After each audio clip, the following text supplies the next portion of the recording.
was forever, ever, hold on, never mind. Oh, Hey everybody, welcome to Miles Away with Mike and Leah. So today we're going to give you a real quick video because it's about to storm out here in Florida, and we're going to talk about our Ford F-250. We bought a 2017 Ford F-250 Super Duty with a diesel motor. Why did we get a diesel motor? Well, we plan to spend a lot of time out west, and when you're going up and down hills, you want a diesel motor because you get a lot of low-end torque towing capacity, so that you're not going 5 miles an hour up some of those steep switchbacks in the mountains. The second reason we bought it was we got a towing capacity of 15,000 pounds on this beast. Our fifth wheel, which is a Jayco Eagle, is about 42 feet long and it weighs about 12,800 pounds. So fully loaded, probably another 800 pounds, plus with our fuel on board, we'll have about 1,000 pounds of leeway either way below the safety factor. So what we're going to do is we're going to turn the camera off. I'm going to move the camera over here to the back of the truck, and I want to show you the really two important features that you should add to your truck to both provide you better safety when towing and to give you a lot of extra miles so you're not stopping at a gas station every 200 to 300 miles. So stand by. Hey everybody. So let's go over the two modifications that we made that makes this vehicle a towing beast. The first one was we added a gravity-fed 51-gallon diesel fuel tank. These vehicles come standard with a 26-gallon fuel tank, and with this additional 51 gallons gives us a total of 77 gallons. We get about 10 miles to the gallon on flat or semi-flat surfaces while we're towing.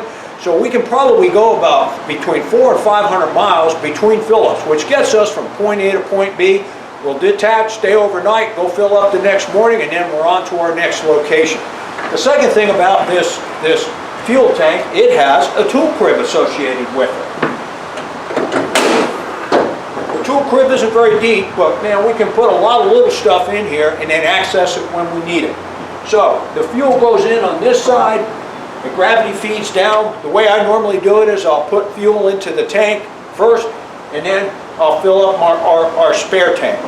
The second modification we've made, and I'm going to get underneath the vehicle with the camera here in just a minute and show you exactly where these airbags are. They sit underneath the frame, between the frame and the spring, and they push up on the back of the frame of the truck to keep the truck level or higher. A lot of times when I'm driving down the road, I see trucks whose back ends are sitting like this. That's a very unsafe way to travel and tow either a trailer or a fifth wheel. What you want is the vehicle to be level or raised a little bit. In this case, our airbags are remote controlled.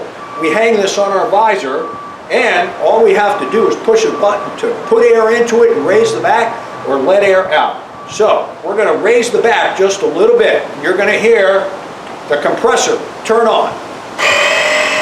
And what's happening is I'm going up a little bit, and the compressor is putting about 22 psi inside. And now what we're going to do is lower it. And now you can hear the air coming out of it. It's all remote controlled, and there's a feed right on the driver's side frame underneath the door. So with that, I'm going to get up underneath the truck and I'm going to show you what we had done. Hang on. Okay everybody, so I'm underneath the vehicle, and of course it's 100 degrees out here, but here's the airbag assembly, and you can see on the upper part of it there's a plate that sits right below on the bottom of the frame. And then as we pan down here a little bit, you can see here's the bottom plate associated with it, and then the brackets that wrap around the rear axle.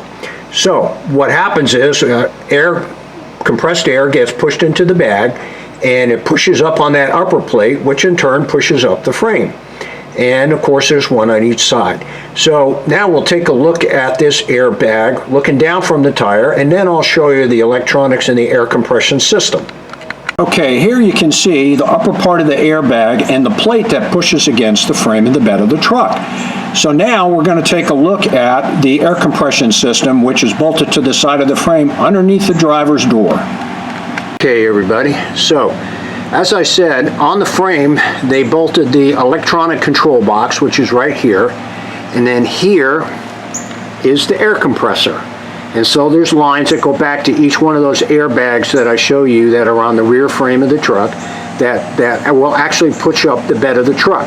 So what I'm going to do now is I'm going to go get the remote control and demonstrate it to you. Stand by one. And this is the simple remote control device that's attached. I just hang it off of the visor on the driver's side, and then I can go up and down, and I'll show you. So now it's going to let out air,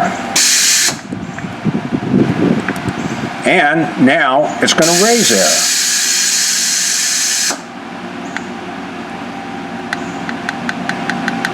There we go. Now it's going to fill it up.